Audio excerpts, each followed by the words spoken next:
YouTubers, this is Mangaka, and today we're going to be doing another patch breakdown. This is going to be patch 5.9, which was just announced today, May 13th, and all the notes are out for us to look at. So we're going to explore what the ramifications are for this patch, again, kind of looking at what it means for solo queue or for competitive play. That way you can kind of take away, as a player, what you can expect to see in your ranked games, or what is going to work really well in those games, especially as you climb up through the ladders. And if you're an analyst, then this will be a chance for you to kind of like theory craft, like, okay, how are professional teams going to react to some of these changes? What new things could we see? What things are going to stay the same? So without any further ado, welcome guys to Mangaka's patch analysis.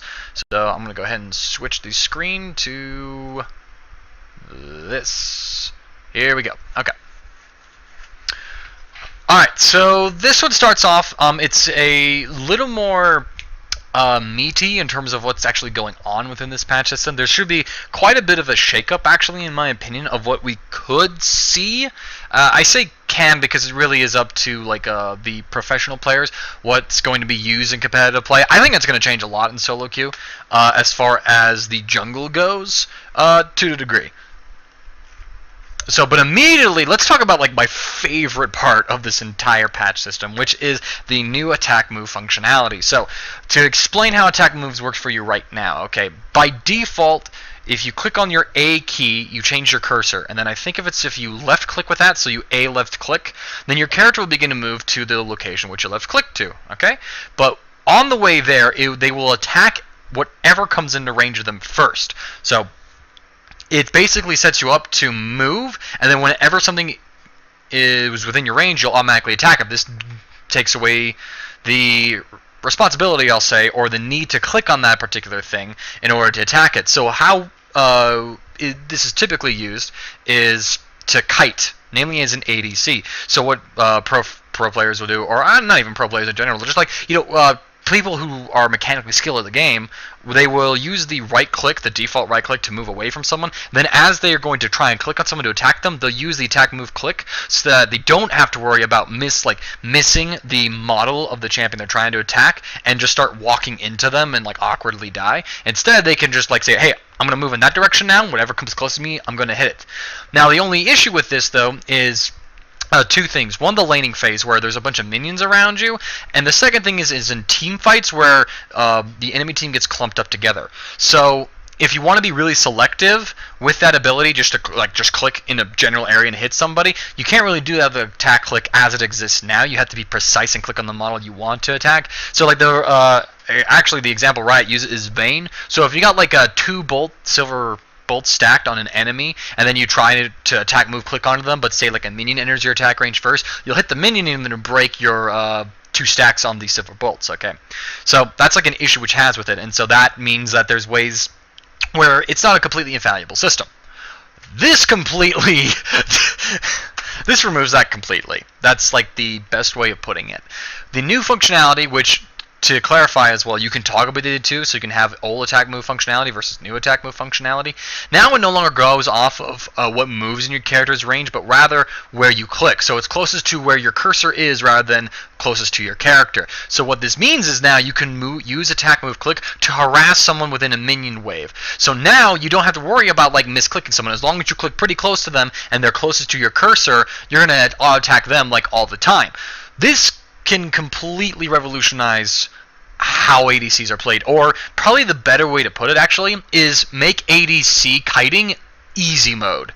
So it does in a way take a lot of the skill out of it. It still doesn't make up for things like poor positioning, poor pathing in team fights, but now your kiting ability is greatly I'll say the skill level needed to kite properly is greatly reduced on the account that now you don't have to be so precise with your thing. Now, if you're using like my mouse right here, if you're trying to click on somebody here and you miss them, and so you're relying on attack move click instead, now you can just go back and forth like pretty flawlessly, actually. So this is a huge change of the scene. It's honestly going to be like a boost to a lot of ADC players. I don't think it's going to like suddenly make like okay ADC players like incredibly good and like able to complete with like ADC like gods like Deft, but it's definitely going to be like this mechanic which just makes it overall easier to play the role, and I'm personally excited for it just because it's going to enhance the precision of it. And I'm interested to see if any of the players in the professional scene begin to move to this particular system with the attack move click, or how do they even call it, attack move cursor, something like that.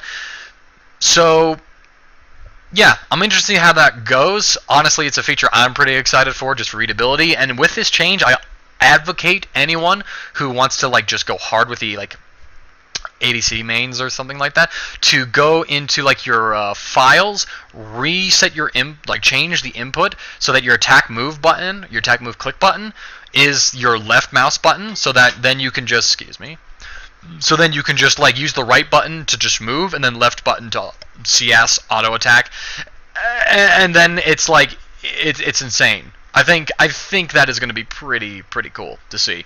I think maybe some people could hate it, maybe some people won't notice it. I'm personally excited for this. So, change to combat text.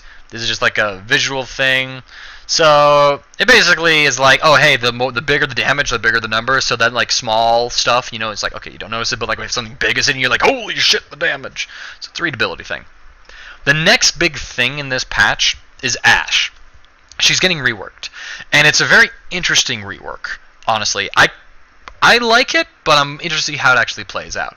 So to kind of summarize for it, she's going to get a lot more like passive damage in terms of her auto attacking, while she's losing a lot of her free harass, and she's gaining some utility. That's like the best way I can put it. So her Q is being completely changed. Her W's been mildly reworked. Her E's been tweaked a little bit, and her ultimate has received one change. And her passive is completely new. So her old passive, you'd have to wait and build up this ability to crit somebody. So this is demotivating, because usually as an ADC, you don't want to be waiting there trying to build up this like ability to deal damage. You should be trying to last hit instead, or go for like activate when you see the enemy punish you. So Ashe would have to, in order to gain this power from her passive, she'd have to like withdraw from CSing or withdraw from trading for a moment to try and go for this crit chance. So. And then her Q was just kind of like there. You just toggle it on or off, and then it would just consume mana for a slow. Very uninteresting overall. So now her new passive is that she passively slows you with her spells and auto attacks. And like there's only like 2 spells, which actually do damage to you, 3 if I consider it. But it's only, her Q is now attack modifier. So it's pretty weak early on. It's only like 5%, and it scales up at 1, 4, 7, 10. So it kind of like ramps up a little bit, but like by level 16, it's 35%, which isn't like broken or really strong. It's okay. To give you a comparison, actually, let me go ahead and do this. I want to look at her actual numbers right now to give you an idea of what her current slow on her Q is. So it starts at 15 and scales at 35. So it scales the same way, except that it's not going to scale so early. I think people usually max W first, though. So overall, Ashe is going to be doing less slowing in the early. I'm trying to think of that. When does it really overtake it? By level 10, Ashe will begin slowing you more often. But around that point, I think people will be maxing W then Q, or they might be maxing Q then W. Actually, I'll have to look and consider how you're going to level her. But basically, you slow everybody, and then this will last for 2 seconds from your auto attack or from your spells. Okay. But now, her basic attacks will always critically strike targets slow by frost shot. So that's like, holy shit, Ashe will always crit. That's insane. Except she can't crit normally. And in fact, she only gets like 1.1 like crit damage or something like that. Most characters have like 2 times damage, like base on their crit, whereas Ashe is not going to have like 1.1 times 1% chance. I can't remember the exact number. Here we go. There it is. It's instead of 2, it's down to 1.110. So basically, Ashe is trading in this ability to get like these huge boosts in attack at the start of the game instead for like this steady increased damage. So now your goal with Ashe is to get into these longer trades, keep the enemy slow, keep on harassing them, keep on hitting them, and it's kind of like a sustained damage roll, which is something that's really good, actually. I like that design more for Ashe's kit. It makes more sense, and it actually gives us the ability to ramp up in damage during a team fight. Now, we also have to keep in mind that her basic attack speed missile is faster, so then it's going to travel faster, but her attack speed growth stat has been nerfed quite a bit, so it's not quite so high anymore, which is okay because now she actually has an attack speed steroid in her kit. So I think Ashe's late game is ultimately going to be a little stronger and a little more burstier, and her trading is going to be more about prolonging in fights and dragging them out, which makes sense with her slow. Her new Q works like this.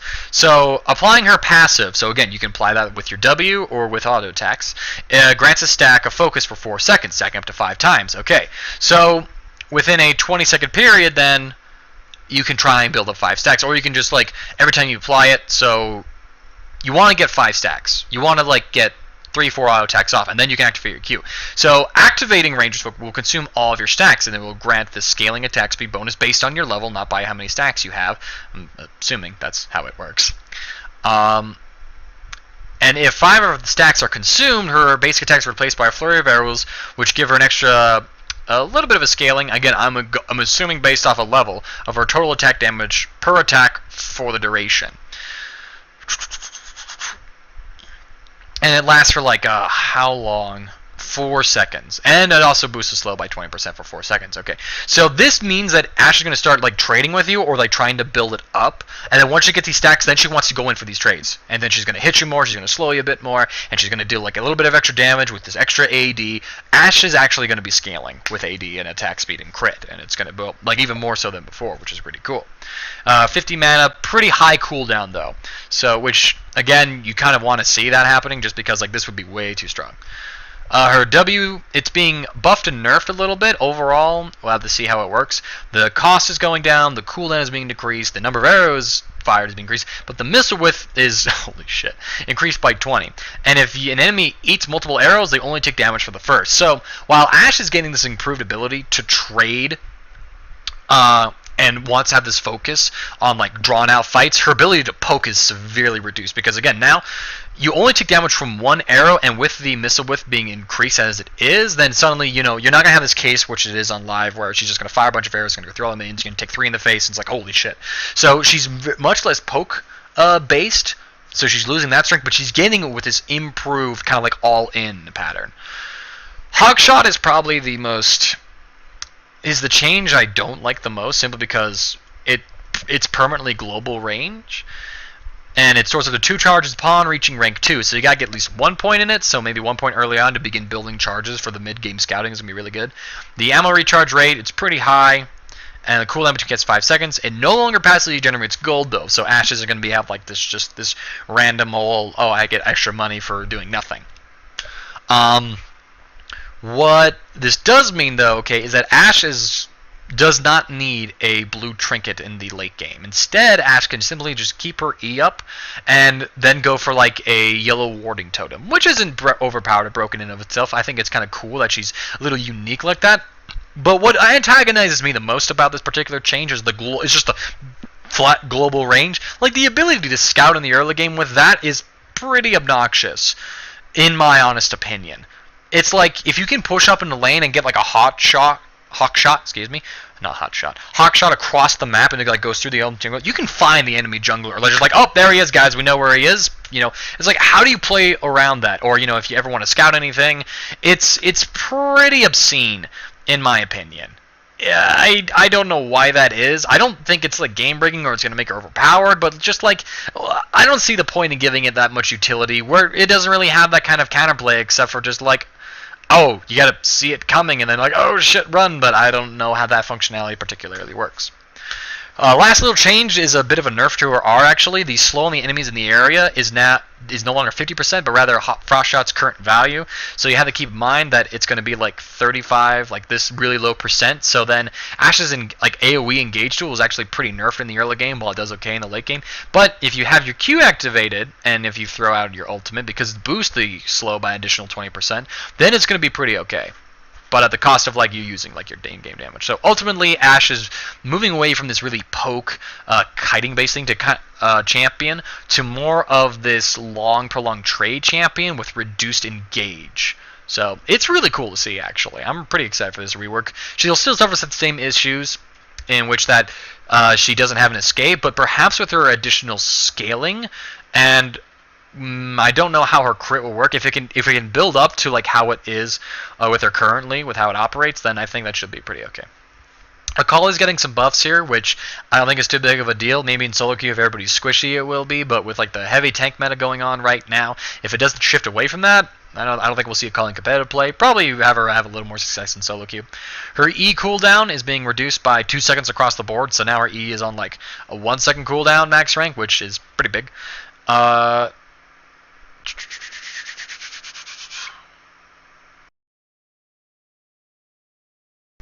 And then her ultimate, it will now dash through her target.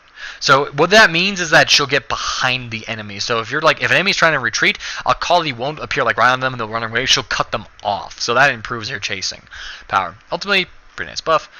Annie nerf, her base attack range is shorter. And then it says keeping in line with her spells. How long is her spell range? I actually wanted to look that up before I did this, so. My thought on this change is that it's going to see Annie have a reduced performance in the support role. Yeah, okay, so her W, her Q, all have higher range. Okay, so her spells will still be really good harassing tools, but her auto attack range isn't going to be there anymore. So if Annie wants to just go up and auto attack you, she's going to be exposing herself more, which means she's not going to get just as much free poke damage off on you. So with this, I think that support Annies can be caught out a little more often if they try to auto attack Trey, that they're not going to just have all this just free harass against shorter range targets. Her spells will still be really good as far as the range goes, so there is that, but her auto attack's not contributing to free damage, makes her a little more cooldown reliant. So there's that for you. I think Annie's might have to, if you don't already play Annie support with like a pretty tanky build-up, like you probably start having to at this point. For mid lane, I think it's going to just be the same old. Interesting to see. Expect her to do not so well as players adjust to the new range. Hecarim is getting a bit of a nerf here. His mana cost on his Q is ramping back up, adding 12% first rank, and then 8 mana, not 12%, 12 mana rank 1, up to another 8 mana max rank. Max rank, okay, good, rank 5. So what that means is like Hecarim's just not going to be able to just freely spam like the Q so often. But they are also giving him like a buff in the jungle, because Hecarim has traditionally been a jungler, but with him transitioning to top lane, I think Riot's trying to like incentivize him to go back into the jungle where he's going to be less snowbally just because he doesn't get as much free gold and XP from a lane. So interesting to see here. I don't expect him to fade away. I think he'll be pretty good, but perhaps he'll lose a little bit of his lane aggression with the gate. So Kallista's passive is being nerfed here. She no longer gains bonus distance when she's dashing backwards. So what that means is that, you know, if you're chasing Kallista and she's on the retreat, you can probably catch her more often, reducing her safety, but not anything too else. I think that Kallista still needs a few nerfs, especially to like her maximum rend damage on monsters. Just like her ability to secure objectives is just ridiculous. So nice to see that though, just to kind of keep her. You know, I'm glad they're not nerfing her damage, but rather her safety, because she has a lot of built-in safety with that passive. So there's that. Morgana is losing some damage in her Tormented Soil at rank 1. It's like 4 per second. So adding up, how many times does it take? Like 3-5 times? It's a little bit. It kind of keeps her in check during the early laning phase. So it's not so much free damage off. Support, bit of a nerf. You know, wave, especially when it comes to like pushing the wave. So there's that.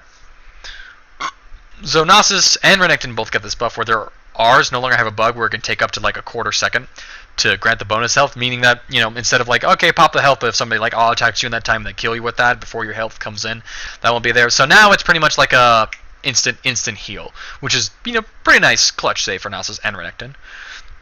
The base damage on Nocturne's ease up a little bit, so, you know, Riot's trying to see a little more of him coming on in.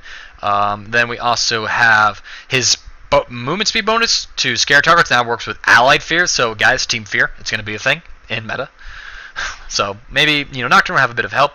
Probably see him have a little more success in solo queue, but until the tank meta goes away or subsides just a little bit, he'll be in for a hard time. Olaf now gains this extra movement speed towards enemy for 1 second when he activates Ragnarok, meaning it's being more incentivized as a engage tool for him. So it's only 1 second, and it's not too big of a buff, but it's something there. Renekton, he gains an extra 50 bonus range from his when he activates his W, so then just allows him to land the stun more, kind of sets him up to combo a little better. And then the self-stun on power cast is reduced by a quarter of a second, so that means that he was able to get off a couple more spells in there. So his trading is improved, same buff as Nasus with the ultimate. Riven's nerfed here. She's lost 5 movement speed. Her missile speed is severely nerfed on her R. And this basically means that, oh, hey, you know, she's having some reduced safety, like just in their base movement speed, because she already has quite a bit with her shield and her jumps. And then the ultimate, it's more like, okay, she wants to be in your face user rather than sniping off at a distance. So Riven's are going to be a little more... it's not too big of a nerf, honestly, but it's definitely kind of like... It forces her to play a lot more aggressive, especially when he's trying to all-in you. rather than just like, okay, I'm just gonna wait for them to burn the escape, throw the ultimate out, they're dead. Now she like wants to dump that on you. So this might affect Riven mains a little bit. Dip their win rates with her just because of like they're used to sniping people off with it, as the functionality of the ultimate will change. So there's that for you. Alright, so Rise, bit of a nerf here on E. It no longer triggers single target spell effects on instances of damage beyond the first one, so no more insta killing kids with more mana being built up, just like proccing like a million times. That was funny. And then quality of life change. Now as you're stacking up your passive, it's gray, and then once it is stacked, it's like blue. And then bug fix on his R. So not a whole lot of change happening for Rise right here, except for just like this little bit of a nerf to him. So, but he is having some buffs coming in on the next patch. So Rise seems like he needs some love. Tristana's E. Riot's been buffing Tristana as well very recently. So now her bonus damage per stack is 30%. Which means it's like, what, 5 stacks? So instead of being like 125%, it's now 150% max, I want to say. Something close to that. I think it's like 4, so it's more like 120 versus 100. So this means that Tristana is getting a bit of a buff to her late game. And now the cast time is reduced by her attack speed. So as you go into late game, now you can just throw this out faster. This is a pretty big buff to Tristana's late game, as well as her ability just to destroy towers. So I think she has a couple more changes coming on in. I think Riot's just trying to get the post-rework Tristana to a healthy point where we start seeing her succeed in competitive play. Maybe we'll see her once or twice. I don't think that she really fits into anything right now. But, hey, more love to Tristana. Trundle, better slow on his Pillar of Ice, just by a little bit. Knockback distance increased, so it's a stronger disengage tool overall. Xin Zhao, it now applies a couple, like a 3/4 of a second stun to knock back targets, so a little extra utility for him, which is pretty cool. Hell, it's going to help him solo queue. Zed, this is a pretty big one, actually. So with his ultimate, now you have to wait 1 second before you can reactivate it to turn to your ultimate shadow.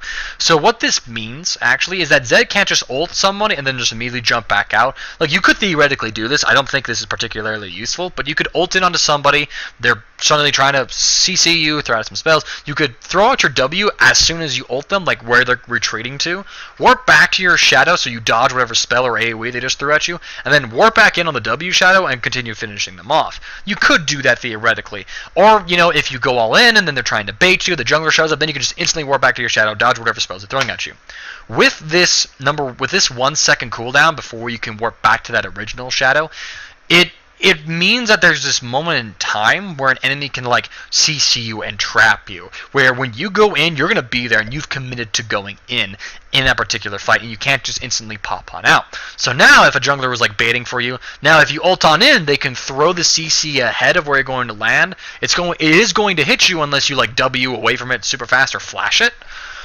And then, you know, if they change the CC on you, then you're not going to have the opportunity to warp back to your shadow. Ultimately, it's not too big of a nerf. It's going to just make it so that Zed has to really wait for the right moment before he goes in on you. So since we do see Zed in competitive play, I think we'll just see even less of him, especially just because like how kind of meh he is in the current tech meta. So there's that for you. He's probably second favorite, if not most favorite part of this patch. Cinderhulk nerfs. Don't mind me. I'm just an anti-tank kind of guy. Well, no, I'm anti-meta strangulation. I feel like, at least in competitive play, to be fair, I don't know, like, I haven't played a whole lot of solo queue, so I don't know what the environment is like there. It really feels like we're drifting to like a really super heavy tank meta, and it's because of Cinderhulk. And especially in the jungle, it's like we've traded out 4 junglers for another 4, which are just really good. Like if those 4 are up, why pick the other 4 pretty much? So with this though, this is like doing something with Cinderhulk which I wanted them to do like right from the start actually, which is to follow the Brahmi Cinder, or Balmy Cinder path, which is okay, it does this flat damage to like monsters, but against not monsters, to champions, but against monsters it does more damage. So then what that means is that while your farming is going to be improved because you can clear the camps faster, your trading isn't going to be better, and so like you're diversifying like the identity which you want from a tank as opposed to a bruiser. Why Cinderhulk never did that to begin with kind of eludes me, and I'm glad to see that Riot's implementing this as the nerf, because what this means is that while the damage to champions is going to be severely crippled and minions, I might as well add, means 2 things. Your dueling as a tank isn't going to be as strong as it is now, because you're not getting all this extra free damage of it, especially ramping up over time. And, you know, this also solidifies Sunfire Cap Sunfire Cape as the solo laning AoE clearing item rather than Cinderhulk. So this is taking Cinderhulk out of the top lane, which to those of you who say, but we like the summoner diversity top lane, fuck you. I am sorry. But not all diversity is good. Like, the fact that, it's, Smite showing up at the top lane isn't like, oh, hey, this is a really cool strategy that's pretty balanced. It was stupid. It was retarded as hell, and it was a byproduct of Cinderhulk being insanely overpowered, in my opinion, and well, Skirmisher Saber just screwing over an ADC. That's a result of it. So screw that kind of diversity. I'm sorry. Anyways, cooling off my jets. I like the change of Cinderhulk in this case because it allows tanks to keep up with bruisers in terms of farm, because their damage to monsters is going to still stay pretty high. So they're going to be able to farm and move them around their map to farm as well as a bruiser can without building damage, but now they're building tanky. They're not getting all this free damage, and they're scaling. So now there's like a distinction between playing a bruiser and a tank within the jungle, and I like that a lot. And I think with this, bruisers will be able to win more early skirmishes against a Cinderhulk using jungler, and so maybe they'll be able to counter gank them more often, and maybe they'll be able to just 1v1 them more often, and so now bruisers have a larger window in which they can outduel a tank and be able to snowball their advantage into the game. But I think it's also going to be tanks will still get to the point where they do scale and become these unkillable machines, and a bruiser just isn't going to do much. So I like the choices. If we can settle on teams saying, hey, we like to snowball early, so we're going to pick bruisers, while other teams oh, we like to play more laid back, we like to be defensive, so we're going to pick this tank style instead. And then we have this meta existing where teams are choosing a style and they're trying to go for this type of play, and there's this a really even race against the clock to, okay, bruiser's got to win hard, got to win fast, got to win early before that tank scales, whereas tanks got to hold them off, got to get to my late game, and there's this really good back and forth, and there's not one side really favoring the other too heavily. That's going to be perfect. That's going to be great. I'm going to love that environment. I'm hoping that this change brings that about. That said, tanks still being able to farm so well might be an impediment to that whole process. So we'll see, though. I'm excited to see what this brings about within it. So there's that. Speaking of also Skirmisher Saber, it is being nerfed. Now, it no longer reduces incoming true damage from the challenge target, only really applies damage to deal true damage. And the challenging smite debuff duration lasts for only 4 seconds as opposed to 6. I think I probably do a little bit more, perhaps maybe a bit of a rework as well, but it's a step in the right direction to ensuring that, it's not just hey, you're not participating in this fight for 6 seconds. So 4 seconds is a little more reasonable.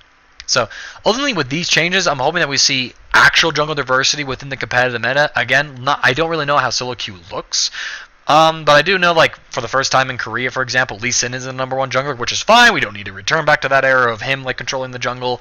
But maybe now we can get a little more give and take. Maybe we'll see more bruises come on in. Maybe we'll see an improved amount of diversity. So I'm hoping for that. Dragon is being buffed. He has a little more attack speed. He's got a lot more base damage, and the percent health current damage is unchanged. So this kind of means that it's a little harder to take him in the early game. So maybe we'll see a little less early game cheese around him, or he'll be a little more threatening. Nothing too big. Howling Abyss changes, whatever. Match history stuff. So they're updating some really cool stuff. Actually, just a lot of customization. A couple bug fixes here as well, and then the upcoming skins. The deck skins, I don't know what to call that, Starground Elux and the Samsung White skins. So ultimately, this patch is going to be pretty cool. Ashe might enter in a couple times. It'd be a really cool ADC to play. Perhaps in competitive, I see some potential there, but I can see why she'd be limited. So I think she'll be a pretty good pick in solo queue, depending on the game.